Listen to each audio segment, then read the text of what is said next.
So this is my sweet little goat Sorrel, and she is having a bit of a rough go right now.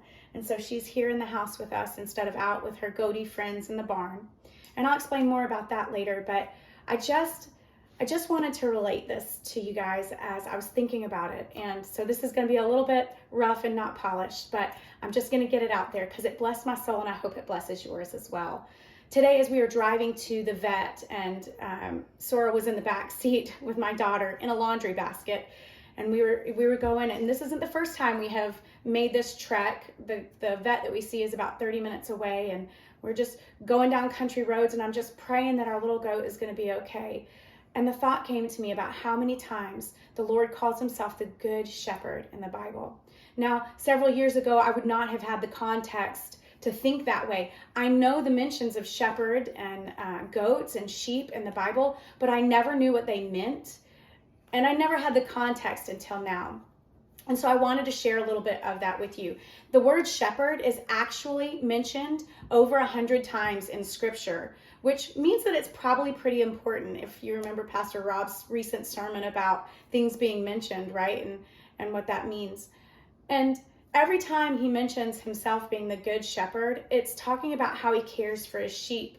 I know in Psalm 23, we're all familiar with that passage about how he leads us beside still waters, right? And to good pastures. But also in John, if we flip over to John, let's see, John 10, he mentions it again. And this one just really, really touched my soul today specifically.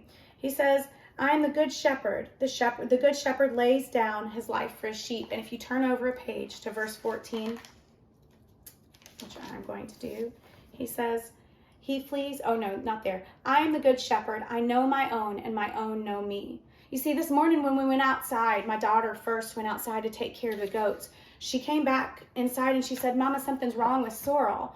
And I said, well, what's going on? I mean, there's things that we kind of check off the list, like, is she pooping okay? That's one of the things with goats that tells you right away. And she said, well, yeah. And I said, is she eating and drinking? And yes, those things were right. She said, but she's just not acting herself.